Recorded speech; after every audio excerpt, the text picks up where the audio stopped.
Hello students, welcome to Eklavya study point. आज की जो वीडियो है वो क्लास 12th के लिए है। इकोनॉमिक सब्जेक्ट बुक आपकी है भारतीय आर्थिक विकास। एमसीक्यू क्वेश्चन देखेंगे इसके अंदर हम मिड टर्म एग्जाम के लिए।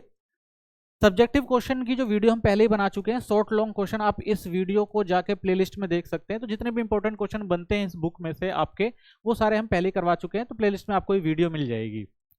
टेलीग्राम चैनल जरूर ज्वाइन करें जो क्लास 12 टीएसपी न्यू ग्रुप नाम से। यहाँ पे आपको पीडीएफ नोट्स मिल जाएंगे। इंस्टाग्राम पे फॉलो कर लें, यूजर आईडी है एकलव्य स्टडी पॉइंट। जो भी आपके क्वेश्चन आप हमसे यहाँ पर पूछ सकते हैं। वेबसाइट जरूर विजिट करें जो eklavyastudypoint.com नाम से। यहाँ पे आपको हर सब्जेक्ट के chapter wise theory notes, MCQ question, short question, long question, ये सारे यहाँ मिल जाएंगे। प्लस में आप यहाँ से पीडीएफ नोट्स जो है वो भी डाउनलोड कर सकते हैं। ठीक है, चलिए फर्स्ट क्वेश्चन देखते हैं। पहले चैप्टर का जो पहला क्वेश्चन है आपका, स्वतंत्रता प्राप्ति के समय भारत की अर्थव्यवस्था मुख्यतः किस पर आधारित थी। तो भारत शुरू से ही कृषि प्रधान देश रहा है और पहले भी भारत में कृषि ज्यादा होती थी। तो भारत जो था उस समय कृषि यानी कृषि में जो था अर्थव्यवस्था में ज्यादा योगदान देता था।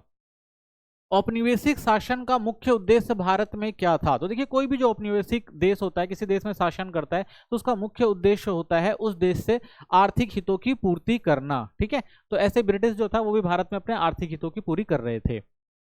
20वीं शताब्दी के पूर्वार्ध में भारत की राष्ट्रीय आय वृद्धि दर लगभग कितनी थी। तो उस समय आप देखेंगे भारत की अर्थव्यवस्था काफी पिछड़ी हुई थी, तो इसलिए वहां इस समय राष्ट्रीय आय की जो वृद्धि दर थी वो भी बहुत कम थी, लगभग 1% के आसपास। किस वस्त्र ने भारत को विश्व में प्रसिद्धि दिलाई। तो आप देखेंगे भारत का जो रेशमी वस्त्र था वो सुप्रसिद्ध था पूरे विश्व के अंदर। दूर दूर से भारत में लोग आते थे इसका व्यापार करने के लिए। औपनिवेशिक काल में भारत में कौन सा उद्योग सर्वाधिक प्रभावित हुआ था। तो आप देखेंगे भाई, जो भारत का कपड़ा उद्योग था वो ज्यादा प्रभावित हुआ ब्रिटिश नीति की वजह से। ठीक है, क्योंकि उन्होंने हमारा जो लघु उद्योग था उसको लगभग खत्म करने का काम किया, टैरिफ वगैरह लगाकर। तो कह सकते हैं भाई कपड़ा उद्योग जो था वो सबसे ज्यादा प्रभावित हुआ था भारत में ब्रिटिश औपनिवेशिक शासन काल में। 1907 में Tata iron and steel company की स्थापना कहाँ हुई थी। तो जमशेदपुर में आप देखेंगे इसकी स्थापना हुई थी। ड्रेनेज ऑफ वेल्थ का सिद्धांत किसने प्रतिपादित किया था। तो ड्रेनेज ऑफ वेल्थ का मतलब है कि भारत में जो भी पैसा ब्रिटिश लोगों के पास आता था, ब्रिटिश कंपनी के पास आता था, वो सारा का सारा पैसा लेके वो कहाँ जाते थे, ब्रिटेन जाते थे। तो भारत की जो नकदी थी वो कहाँ जा रही थी बहकर, वो जा रही थी आप देखेंगे ब्रिटेन। तो इस बात को कहा था दादा भाई नेरोजी ने। स्वतंत्रता प्राप्ति के समय भारत की कितने प्रतिशत जनसंख्या कृषि पर निर्भर थी। तो आप देखेंगे 70 से 75 यानी 70 से 75% जो जनसंख्या थी भारत की वो किस पे डिपेंड थी, कृषि पर डिपेंड थी। स्वतंत्रता प्राप्ति के समय भारत की प्रति व्यक्ति आय लगभग कितनी थी। तो प्रति व्यक्ति आय अगर आप देखेंगे भारत की बहुत कम थी, 280 रुपए मात्र थी। डॉक्टर वी राव के अनुसार औपनिवेशिक काल में प्रति व्यक्ति आय की वार्षिक वृद्धि कितनी हो रही थी। तो ये भी बहुत कम थी, 0.5% की जो वृद्धि थी।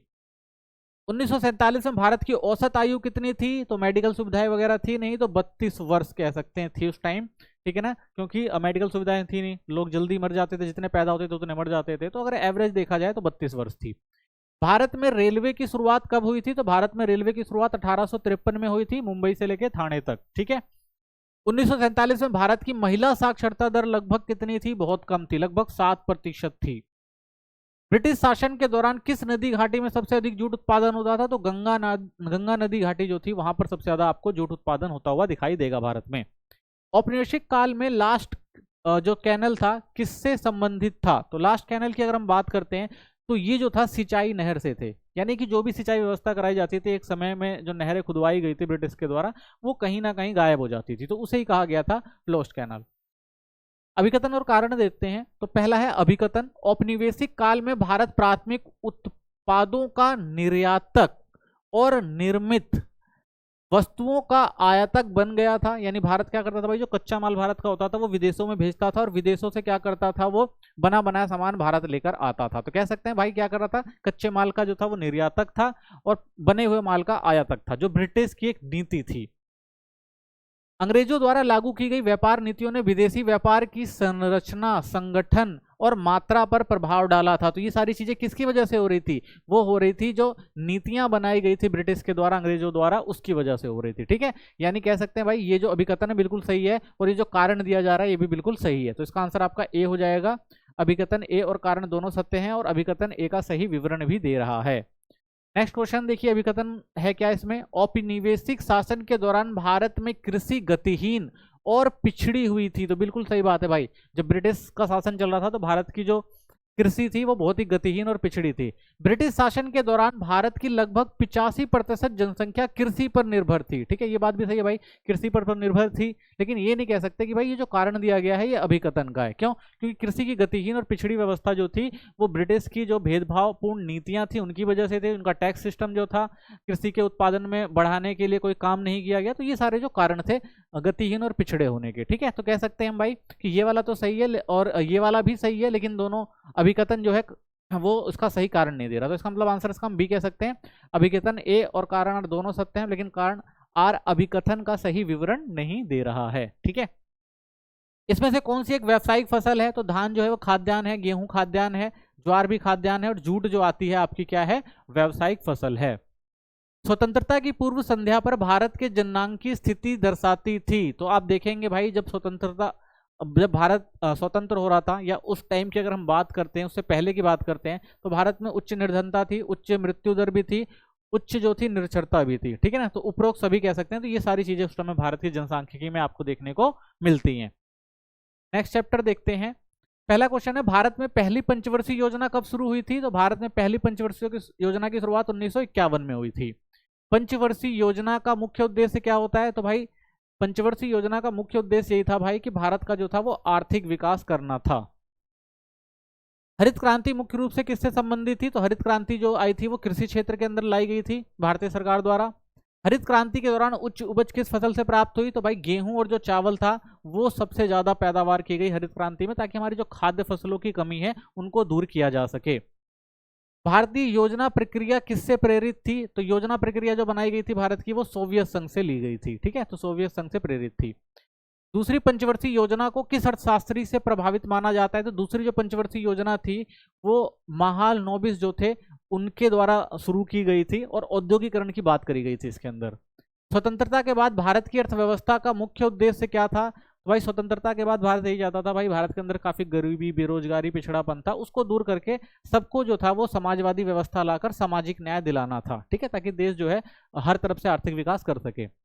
राष्ट्रीय आय का सबसे बड़ा योगदान किस क्षेत्र से आता था? अगर 1950 की बात करें तो कृषि क्षेत्र जो था, कृषि प्रधान देश हुआ करता था भारत, तो कृषि से आता था। हरित क्रांति का पहला चरण किस दशक में शुरू हुआ? तो 1960 के दशक में हरित क्रांति की शुरुआत की गई थी भारत में। भारतीय अर्थव्यवस्था को किस प्रकार की अर्थव्यवस्था कहा जाता है? तो भारत की जो अर्थव्यवस्था आप देखेंगे मिश्रित अर्थव्यवस्था है, इसमें आपको समाजवादी और पूंजीवादी, ठीक है, इन दोनों का सम्मेलन मिलेगा। तो इसका आंसर आपका बी होगा। पंचवर्षीय योजना के उद्देश्यों में कौन शामिल नहीं है? तो देखिए पंचवर्षीय योजना का उद्देश्य था विकास हासिल करना, आधुनिकीकरण लेकर आना, आत्मनिर्भरता को बढ़ाना, लेकिन उपनिवेशवाद जो था ये गलत वर्ड है इसके अंदर। तो इसका आंसर जो हो जाएगा आपका डी। ठीक है, तो डी जो है इसका आंसर होगा। लैंड रिफॉर्म का मुख्य उद्देश्य क्या था? तो देखिए भारत के अंदर लैंड रिफॉर्म करना इसलिए जरूरी था कि बहुत से लोगों के पास बहुत सारी जमीनें थी और बहुत सारे ऐसे लोग थे जिनके पास जमीनें नहीं थी, तो जमीनों को सही से लोगों तक बांट दिया जाए। तो यही जो था लैंड रिफॉर्म का मुख्य उद्देश्य था, यानी भूमिहीन को जमीन देना। हरित क्रांति की प्रमुख कमजोरी क्या थी? तो देखिए हरित क्रांति की कमजोरी आप देखेंगे केवल बड़े किसानों को इससे लाभ हुआ था, छोटे किसानों को इससे ज्यादा लाभ नहीं हुआ था।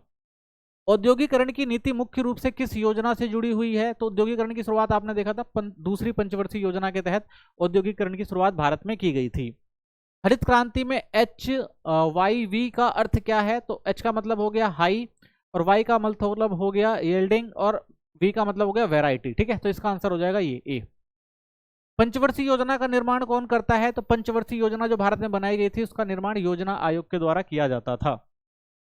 हरित क्रांति के समय किसानों को किस प्रकार की सहायता दी गई थी? तो हरित क्रांति के समय वीजा और उर्वरक दिए गए थे, ट्रैक्टर की सुविधा दी गई थी, सिंचाई सुविधाएं दी गई थी। तो कह सकते हैं उपरोक्त सभी जो है इसका आंसर हो जाएगा। ठीक है, 1950 से 90 के बीच भारतीय अर्थव्यवस्था कौन सा क्षेत्र सबसे तेजी से बढ़ रहा था? तो आप देखेंगे सेवा क्षेत्र जो है इसने बहुत प्रगति करी है भारत में 1950 से 1990 के बीच में। हरित क्रांति के कारण भारत किस क्षेत्र में आत्मनिर्भर हुआ? तो हरित क्रांति का मेन उद्देश्य था भाई कि जो हम विदेशों से अनाज मंगा रहे थे, खाद्यान्न, ठीक है, उसको देश में ही बनाना और आत्मनिर्भर होना, ताकि किसी और पे किसी और की जरूरत हमें ना पड़े। मिश्रित अर्थव्यवस्था का लाभ क्या था? तो मिश्रित अर्थव्यवस्था का मुख्य लाभ यही था भाई कि इसमें पूंजीवादी और समाजवादी दोनों अर्थव्यवस्थाओं को मिला गया था कि विकास जो हो वो संतुलित विकास हो भारत का। किस संस्थान ने योजना आयोग की जगह ली है? तो देखिए पहले जो था योजना आयोग हुआ करता था, उसको बदल के अब क्या बना दिया गया भारत में? नीति आयोग बना दिया गया है। ठीक है, और नीति का पूर्ण नाम क्या है? National initiative for transforming India. ठीक है, तो भारत में जो भी योजना वगैरह बनाने का काम होता है अब ये नीति आयोग के द्वारा किया जाता है। पहली जो 7 परियोजनाएं थी व्यापार नीति विशेषतः अंतर्मुखी व्यापार पर रणनीति पर आधारित थी। यह कथन संदर्भित करता है कि यानी भारत क्या करता था भाई, विदेशों से कोई सामान नहीं मंगाएगा, जितनी जरूरत है उतना ही मंगाएगा, उससे ज्यादा नहीं। और जो अपना बाजार है जो है वो विदेशों के लिए नहीं खोला गया था। तो इसे क्या कहा जाता था? आयात प्रतिस्थापन। यानी कि हमें क्या करना था भाई कि दो विदेशों से जो है हमारी जो औद्योगिक क्षेत्र है वो कंपटीशन में ना आ जाए, जिससे नुकसान हो जाए, तो इसलिए आयात प्रतिस्थापन लगाया गया था पिछली 7 परियोजनाओं में। पहली जो 7 परियोजनाओं थी उसमें भारत द्वारा। भारत ने स्वतंत्रता के प्रारंभ वर्षों के दौरान मुख्य रूप से किस देश से खाद्यान्न आयात किया था? तो भारत संयुक्त राज्य अमेरिका से गेहूं जो है वो लेता था। निम्नलिखित का मेल कीजिए और सही विकल्प का चयन कीजिए। तो इसमें आप देखेंगे जो प्रथम पंचवर्षीय योजना का प्रारंभ जो था वो 1951 में हुआ था। जो कार्य समिति आई थी वो 1955 में आई थी। टिस्को जो था वो 1907 और औद्योगिक नीति संकल्प की जो शुरुआत हुई थी 1956। ठीक है, तो आप इसका आंसर खुद देख लेना। अभिकथन देखते हैं। आज की स्थिति में सब्सिडी का आर्थिक महत्व विवाद का विषय है। यानी आज लोग कहते हैं भाई कि जो सब्सिडी है उस पर आप देखेंगे विवाद होता रहता है। ठीक है, सब्सिडी से किसानों को मिलने वाले कृषि साधन महंगे हो जाते हैं। ठीक है, तो ये तो आप देखेंगे गलत है। ये चीज तो सही है भाई कि विवाद रहता है, कहते हैं कि भाई ज्यादा सब्सिडी दी जाती है तो उससे हमारे जो आर्थिक जो कार्य हो सकते हैं देश की भलाई के लिए वो नहीं होते, बल्कि सब्सिडी के चलते बहुत सारा पैसा जो है ऐसी जगह चला जाता है जिसका कोई यूज नहीं हो पाता। ठीक है, तो ये विवाद का विषय तो है, लेकिन भाई सब्सिडी देने से चीजें महंगी नहीं होती, सस्ती होती हैं। ठीक है, तो इसका मतलब क्या कह सकते हैं? अभिकथन ए सत्य है लेकिन कारण आर जो है वो असत्य है। ठीक है, तो ये इसका आंसर हो जाएगा सी। नेक्स्ट चैप्टर देखते हैं। अगले चैप्टर में पहला क्वेश्चन है, भारत में आर्थिक सुधार कब प्रारंभ हुए थे? तो भारत में आर्थिक सुधार की शुरुआत हुई थी 1991 में, जब भारत की अर्थव्यवस्था जो थी बहुत ज्यादा संकट में आ गई थी। ठीक है ना, भारत का विदेशी मुद्रा भंडार जो था वो धीरे धीरे समाप्त हो रहा था। तो 1991 के सुधार का मुख्य किन कारणों से किया गया था? तो हमने देखी लिए बता ही दिया, विदेशी मुद्रा भंडार का संकट था भारत के अंदर, यानी विदेशों से जो जरूरतमंद चीजें थी भारत में लाई जाती थी, अगर विदेशी मुद्रा भंडार हमारे यहाँ खत्म हो जाता तो तेल वगैरह और ऐसी जो इंपॉर्टेंट चीजें हैं वो बाहर से नहीं आ पाती और देश में अर्थव्यवस्था जो थी वो काफी ज्यादा प्रभावित हो जाती। 1991 में भारत को IMF से कितने बिलियन डॉलर का ऋण मिला? तो IMF के द्वारा भारत को लगभग 7 जो था बिलियन डॉलर का ऋण लिया था ताकि वो अपनी अर्थव्यवस्था को फिर से क्या कर सके, बना सके। आर्थिक सुधारों के 3 मुख्य घटक कौन से हैं? तो देखिए आर्थिक जो सुधार किए गए भारत के अंदर वो थे LPG। ठीक है, LPG। ठीक है, यानी उदारीकरण, निजीकरण और वैश्वीकरण। ठीक है, तो ये जो थे भारत में आर्थिक सुधार थे। औद्योगिक नीति 1991 में किस प्रणाली को समाप्त किया गया? तो सबसे बड़ी समस्या जो थी उस समय लाइसेंस प्रणाली हुआ करती थी, जिसके तहत कोई भी उद्योग लगाना होता था तो हर जो भी उद्योगपति होता था उसको लाइसेंस लेना पड़ता था, जो काफी भ्रष्टाचारी हो चुकी थी। तो इसको सबसे पहले खत्म किया गया था। निजीकरण का अर्थ क्या है? तो निजीकरण का अर्थ होता है सरकारी उपक्रमों को निजी हाथों में हस्तांतरण करना। ठीक है, तो गवर्नमेंट ने क्या किया था, जो भी सरकारी चीजें थी लग रहा था भाई वो प्रॉफिट नहीं दे रही है तो उनको निजी हाथों में हस्तांतरित किया गया था। उदारीकरण का मुख्य उद्देश्य क्या था? तो उदारीकरण का मुख्य उद्देश्य यही होता है भाई कि हमारे यहाँ जो कंपटीशन आए और हमारी जो कार्यकुशलता है वो बढ़ जाए, तो प्रतिस्पर्धा और कार्यकुशलता को बढ़ाने के लिए किया गया। विदेशी मुद्रा संकट 1991 में भारत के पास कितने सप्ताह का आयात शेष था? तो लगभग 4 सप्ताह का जो था भारत के पास सिर्फ आयात शेष था, यानी बाहर से कोई भी सामान अगर मंगानी थी जरूरी चीजें तो वो सिर्फ 4 सप्ताह तक ही भारत कर सकता था, पैसा दे सकता था। ठीक है, इन्वेस्ट कर सकता था, उसके बाद जो था वो खत्म हो जाता। IMF और विश्व बैंक से सहायता प्राप्त करने के लिए भारत को क्या करना पड़ा? तो भाई IMF ने शर्त रखी थी कि भाई नई आर्थिक नीतियां लेकर आओ जिससे हमें भी पता लगे कि भाई आप क्या नाम है हमारा कर्जा चुका दोगे। तो भारत को क्या करना पड़ा भाई? ये नीतियां अपनानी पड़ी। तो सुधारात्मक जो नीतियां हैं वो अपनानी पड़ी भारत को। ठीक है, तब IMF से जो है भारत को कर्जा मिला था। वैश्वीकरण का अर्थ क्या होता है? तो वैश्वीकरण का अर्थ है विश्व स्तर पर परस्पर निर्भरता को बढ़ाना, यानी एक देश जो होता है वो दूसरे देश पर अगर उसके पास कोई किसी चीज की कमी है तो वो निर्भर है। ठीक है, आज के टाइम में आप देखेंगे हर देश किसी ना किसी देश पर निर्भर होता है किसी ना किसी चीज के लिए, तो ये वैश्वीकरण का प्रभाव है। भारत WTO का सदस्य कब बना था? तो भारत WTO का सदस्य 1995 में बना था। वित्तीय क्षेत्र सुधारों में किस संस्था की भूमिका प्रमुख है? तो वित्तीय जो भी भारत के अंदर सुधार होते हैं वो भारतीय रिजर्व बैंक देखता है। ठीक है, तो सारे वित्तीय क्षेत्रों से संबंधित जो भी सुधार हैं वो भारत में RBI के द्वारा किए जाते हैं, भारतीय रिजर्व बैंक के द्वारा। 1991 के सुधारों के तहत किन 5 उद्योगों को सार्वजनिक क्षेत्र के लिए सुरक्षित रखा गया था? तो भारत में रक्षा, परमाणु ऊर्जा, रेल, अंतरिक्ष, कोयला। ठीक है, तो ये जो 5 क्षेत्र थे वो सरकार के नियंत्रण में थे, बाकी सबको जो है धीरे धीरे प्राइवेट कर दिया गया था। डिसइन्वेस्टमेंट या विनिवेश का अर्थ क्या होता है? तो डिसइन्वेस्टमेंट होती है कि भाई निजीकरण के तहत सरकारी हिस्सेदारी को बेचना, यानी धीरे धीरे जो सरकारी एसेट होते हैं, जो सरकारी परिसंपत्तियां होती हैं, जो वो फायदा नहीं दे रही होती, तो धीरे धीरे प्राइवेटाइजेशन उसका किया जाता है, तो उसे क्या कहते हैं? डिसइन्वेस्टमेंट या विनिवेश। डब्ल्यूटीओ का मुख्य उद्देश्य क्या है? तो देखिए डब्ल्यूटीओ क्या करता है? सभी देशों को समान अवसर देता है व्यापारिक क्षेत्रों में। ठीक है, भारतीय अर्थव्यवस्था के लिए उदारीकरण का एक नकारात्मक प्रभाव क्या था? तो भारत की अर्थव्यवस्था के लिए उदारीकरण का एक नकारात्मक प्रभाव, तो इससे क्या हुआ? रोजगार बढ़ा, ये बात सही है। असमानता बढ़ी, नहीं, ये गलत हो जाएगा आपका। ठीक है, गरीबी घटी, तो गरीबी तो घटी नहीं थी। कृषि उत्पादन बढ़ा था, तो कृषि उत्पादन तो उतना ज्यादा हम देख बढ़ा था। हाँ ठीक है, कृषि उत्पादन बढ़ा था, इसका मतलब गरीबी भी घटी थी क्योंकि लोगों को रोजगार मिल रहा था, तो कह सकते हैं असमानता भी बढ़ी थी। ठीक है, तो अर्थव्यवस्था के लिए उदारीकरण का एक नकारात्मक अगर प्रभाव देखोगे आप, तो जो थी असमानता का बढ़ना। ठीक है, तो रोजगार बढ़ा, ये ठीक है। गरीबी थोड़ी घटी, ये भी सही है। कृषि का उत्पादन बढ़ा, ये भी ठीक है। लेकिन असमानता भी बढ़ी, यानी अमीर ज्यादा अमीर हुए, गरीब और गरीब होते चले गए, तो ये एक इसमें नकारात्मक प्रभाव पड़ा था। 1991 के सुधारों का मुख्य आधार किस देश के मॉडल पे था? तो जब भारत ने नई आर्थिक नीति अपनाई तो वो पूरा अमेरिका के मॉडल को अपना के शुरुआत की थी। इसका अभिप्राय कुछ ऐसी प्रक्रियाओं को किसी तीसरे व्यक्ति को बाहर अनुबंध कर देना है जो पहले संगठन द्वारा स्वयं किए जाते थे, यानी कोई संगठन पहले काम करता था लेकिन फिर बाद में उसने क्या किया भाई, वो किसी और को काम दे दिया। ठीक है, मान लीजिए भारत है और अमेरिका है, तो अमेरिका कुछ काम करवाना चाहता है तो वो अपने लोगों से ना करवा के भारत के लोगों से करवाए, तो उसे क्या कहा जाता है? उसे कहा जाता है ब्राह्य प्रपांड। ठीक है ना, या हम इसे ब्राह्यस्रोतन भी कहते हैं, या एक इसका इंग्लिश में नाम होता है बीपीओ, बिजनेस प्रोसेसिंग आउटसोर्सिस। ठीक है ना, यानी हमारे देश से जो विदेशी कंपनी अपना काम करवाती हैं। नए आर्थिक सुधारों को लागू करने के क्या कारण थे? तो भाई नए सुधार किस लिए किए गए थे? सार्वजनिक क्षेत्र का घटिया प्रदर्शन, ये हमने देखा था, हो रहा था। आर्थिक समृद्धि दर का कम होना, तो आर्थिक समृद्धि तो भारत से शुरू से ही कम थी। भुगतान से इसका घाटा, ठीक है, ये जो कारण था। बढ़ती बेरोजगारी, तो बेरोजगारी तो शुरू से ही रही थी। अपर्याप्त विदेशी मुद्रा भंडार। ठीक है, तो ये तो हम कह सकते हैं पहला, तीसरा और पांचवा ये सही है, तो इसका मतलब इसका आंसर क्या हो जाएगा आपका? डी।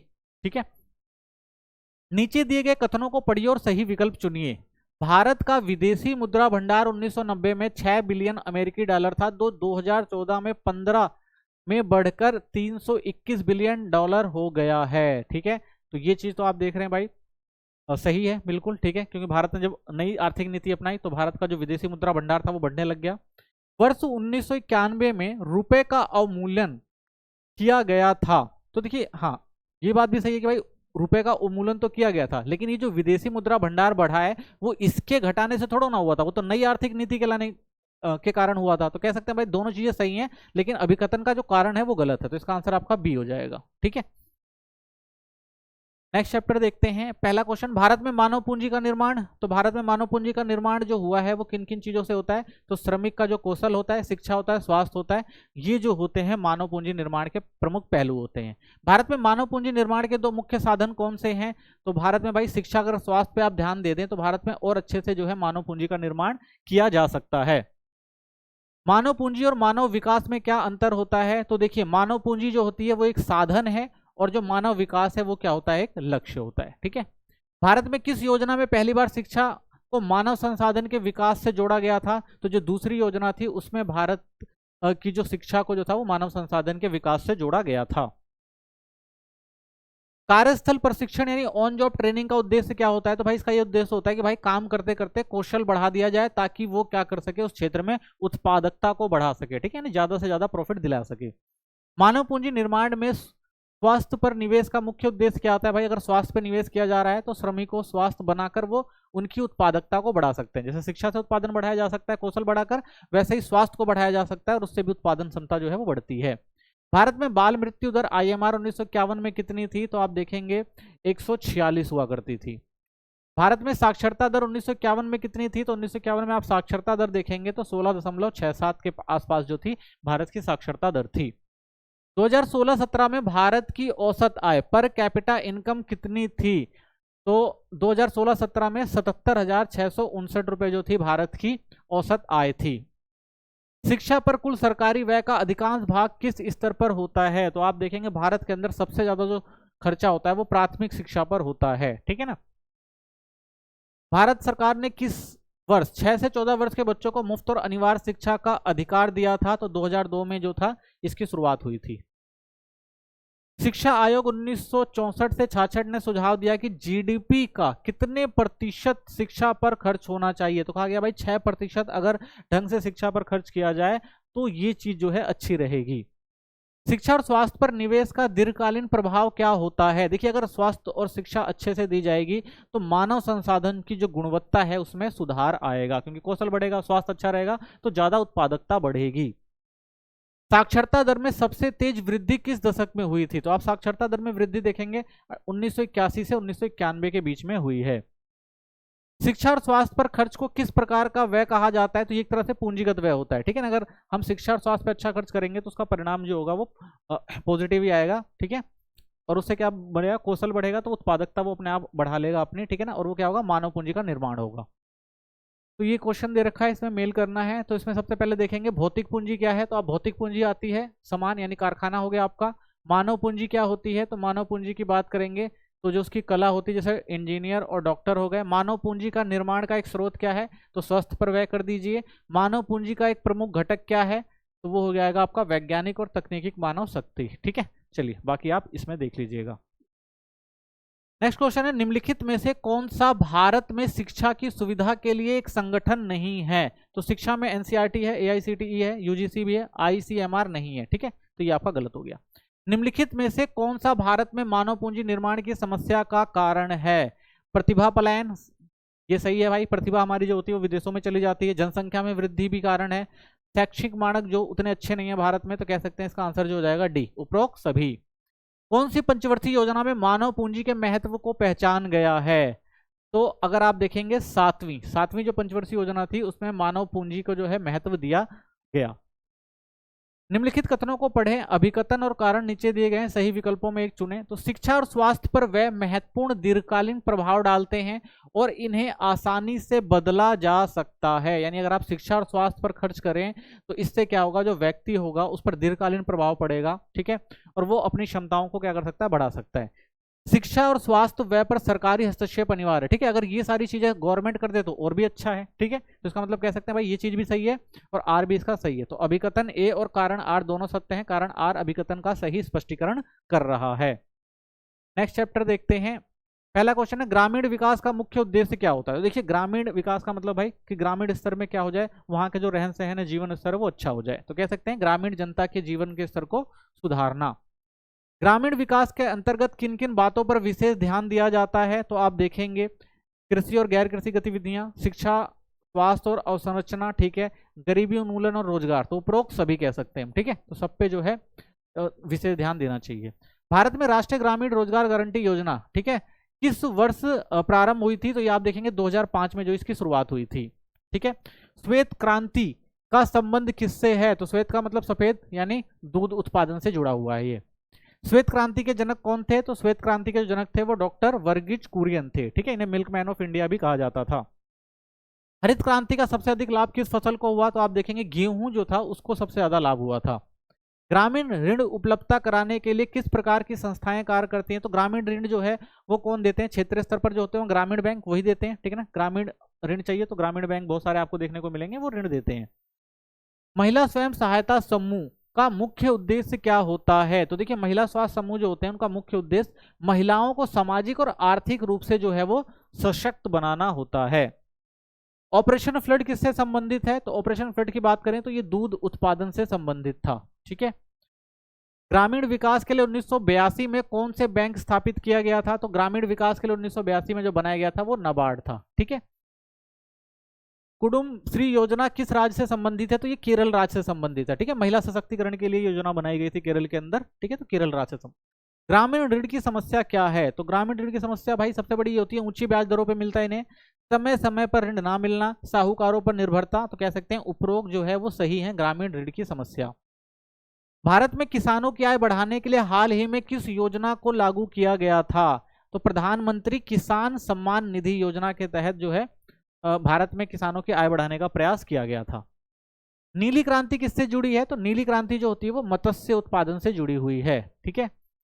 ग्रामीण विकास में पंचायतों की क्या भूमिका होती है? तो ग्राम स्तर पर जो भी योजनाएं और क्रियान्वयन होता है वो ग्रामीण विकास में ग्राम पंचायतों द्वारा किया जाता है। ग्रामीण क्षेत्रों में गैर कृषि रोजगार का प्रमुख उदाहरण कौन सा है? तो गैर कृषि के आप देखेंगे पशुपालन भी है, हस्तशिल्प भी है और लघु उद्योग भी होते हैं। तो कह सकते हैं उपरोक्त सभी जो है ग्रामीण क्षेत्रों में गैर कृषि कार्य आपको देखने को मिलते हैं। ग्रामीण क्षेत्रों में महिला सशक्तिकरण के लिए कौन सी व्यवस्था सबसे प्रभावी मानी गई है? तो आप देखेंगे स्वयं सहायता समूह जो है वो सबसे ज्यादा प्रभावी आप देखते हैं ग्रामीण क्षेत्रों में। निम्नलिखित जैविक कृषि के संदर्भ में सत्य नहीं है। पर्यावरण हितकारी है, सत्य है। स्वस्थ भोजन प्राप्त होता है, सही है। आरंभिक लागत कम होती है, ये गलत है भाई, इसमें लागत ज्यादा लगती है। और स्वादिष्ट भोजन होता है, ये सही है। ठीक है, तो इसका जो है गलत हो जाएगा वो सी। तो आंसर क्या होगा इसका? सी होगा। निम्न में से कौन सा कृषि विपणन का भाग नहीं है? इसमें कौन सा जो है वो कृषि जो व्यापार होता है उससे संबंधित चीजें नहीं होती हैं। तो इसमें भंडारण होता है, ठीक है, खेती नहीं होती है, एकीकरण होता है और प्रसंस्करण होता है। तो इसका आंसर आपका बी हो जाएगा। अभिकथन फसलों के स्वरूप कृषि गतिविधियों के विविधीकरण का एक रूप है। ठीक है, कह सकते हैं भाई फसलें जो होती हैं वो कृषि जो गतिविधि करते हैं तो अलग अलग प्रकार की फसलें उगाते हैं। अधिकांश कृषि गतिविधियों की प्रकृति मौसमी होती है। ठीक है, ऐसा इसलिए होता है ना क्योंकि वो प्रकृति पर डिपेंड करता है। तो इसका मतलब कह सकते हैं भाई दोनों सही हैं और सही एक्सप्लेनेशन भी दे रहा है। तो इसका मतलब इसका ए ही होगा। अभिकथन ए और कारण दोनों सत्य हैं और कारण अभिकथन का सही विवरण दे रहा है। नेक्स्ट चैप्टर देखते हैं। पहला जो क्वेश्चन है, रोजगार क्या है? तो रोजगार क्या होता है भाई? रोजगार का मतलब होता है उत्पादक गतिविधियों में भागीदारी। ठीक है, आप कोई भी चीज कर रहे हैं उसमें अपनी भागीदारी दे रहे हैं, कोई चीज उत्पन्न हो रहा है तो उससे क्या होती है? आपकी आय होती है। ठीक है, तो आय किससे होती है? रोजगार से। भारत में कोविड-19 के दौरान किस प्रकार का रोजगार सबसे अधिक प्रभावित हुआ था? तो आप देखेंगे भाई जो असंगठित क्षेत्र था, जो डेली बेस पे काम करने वाले लोग थे, उनको जो सबसे ज्यादा इसका प्रभाव झेलना पड़ा था। असंगठित क्षेत्र की मुख्य विशेषताएं क्या होती हैं? तो देखिए असंगठित जो क्षेत्र होता है वहां पर असुरक्षा होती है और अस्थिर आय होती है कि भाई कोई सुरक्षा का प्रावधान नहीं होता है इसके अंदर। ठीक, कोई मेडिकल फैसिलिटीज वगैरह नहीं होती है, साथ में आय का कोई परमानेंट साधन नहीं होता। रोजगार में भागीदारी दर क्या दर्शाती है? तो भागीदारी का मतलब होता है भाई कार्यरत जनसंख्या का अनुपात कि कितने लोग जो है वो कार्य कर रहे हैं। 2022-23 में भारत की कुल श्रम शक्ति लगभग कितनी थी? तो 2022-23 की अगर हम बात करें तो 545 मिलियन, ठीक है, जो भारत की कुल श्रम शक्ति इस टाइम थी। 2022-23 में भारत में पुरुषों की श्रम शक्ति भागीदारी दर लगभग कितनी थी? तो पुरुष कितने थे? तो पुरुष आप देखेंगे इसमें सबसे ज्यादा 54% थे। ठीक है, महिलाओं की श्रम शक्ति भागीदारी ग्रामीण क्षेत्रों में कितनी थी? तो महिलाओं को अगर आप देखेंगे तो महिलाओं की जो थी वो 42% थी। भारत में नियमित वेतन भोगी श्रमिकों का अनुपात कितना है? तो वेतन भोगी जो अगर आप देखेंगे लगभग 21% जो है आपको वेतन भोगी जो नियमित कर्मचारी भारत में देखने को मिलेंगे। भारत में कैजुअल मजदूर किसे कहा जाता है? तो कैजुअल मजदूर वो होता है भाई जिन्हें अस्थायी काम मिलता है और मजदूरी मिलती है। अस्थायी काम करते हैं कभी कभी और उनको मजदूरी दी जाती है। किस क्षेत्र को अनौपचारिक क्षेत्र कहा जाता है? तो अनौपचारिक जो क्षेत्र होता है कृषि और लघु जो उद्योग होते हैं ये आपके अनौपचारिक क्षेत्र के अंदर आते हैं। रोजगार रहित वृद्धि यानी जॉबलेस ग्रोथ किसे कहा जाता है? तो जॉबलेस ग्रोथ का मतलब है भाई जब आप देखेंगे भाई रोजगार तो बढ़ रहा होगा लेकिन उत्पादन ना बढ़े, सॉरी, जब उत्पादन बढ़े लेकिन रोजगार ना बढ़े। ठीक है, तो आप यहाँ क्या देखेंगे भाई उत्पादन तो आपको बढ़ता हुआ दिखाई दे रहा होगा, यानी आपकी जीडीपी जो है, ठीक है, वो तो बढ़ती हुआ दिखाई दे रही होगी लेकिन जो रोजगार होगा, ठीक है, वो आपको बढ़ता हुआ दिखाई नहीं दे रहा होगा। तो इसे हम क्या कहते हैं? जॉबलेस ग्रोथ कहा जाता है। नेक्स्ट क्वेश्चन देखते हैं। अगला जो हमारा क्वेश्चन है वो है भारत में रोजगार की सबसे बड़ी समस्या कौन सी है? तो भाई रोजगार की सबसे बड़ी समस्या आप देखेंगे भारत के अंदर बेरोजगारी बहुत ज्यादा है और अल्प रोजगार जो है वो सबसे ज्यादा है। निम्न में से कौन सी प्रक्रिया सेवा क्षेत्र से संबंधित नहीं है? तो कौन सी क्रिया सेवा क्षेत्र से संबंधित नहीं है? निर्माण क्रिया, बैंकिंग, कॉल सेंटर, शिक्षण। तो आप देखेंगे ये निर्माण प्रक्रिया जो आती है वो किसके अंदर आती है? वो आती है आपकी सेकंड में, और ये तीनों आते हैं जो आपके वो आते हैं आपके तृतीय यानी सेवा क्षेत्र के अंदर आते हैं। तो आपका जो आंसर हो जाएगा वो हो जाएगा निर्माण क्रियाएं। नेक्स्ट क्वेश्चन है श्रमिक जनसंख्या अनुपात ज्ञात करने का सूत्र क्या होता है? तो श्रमिक जनसंख्या अनुपात करने का जो सूत्र है आपका वो है कार्यबल अपोन में कुल जनसंख्या इनटू में 100। ठीक है, तो ऐसे हम निकाल सकते हैं। निम्न में से कौन से लोगों द्वारा श्रम करने के उद्देश्य के संबंध नहीं है? ठीक है, आजीविका का उपार्जन, ठीक है, ये सही है। अपनी सार्थकता की अनुभूति प्राप्त करना, सही है। अपने आश्रितों की मदद करना, ये भी सही है। ठीक है, तो इसका मतलब कह सकते हैं डी आंसर हो जाएगा इसका। ठीक है, उपरोक्त सभी जो है ये सही है।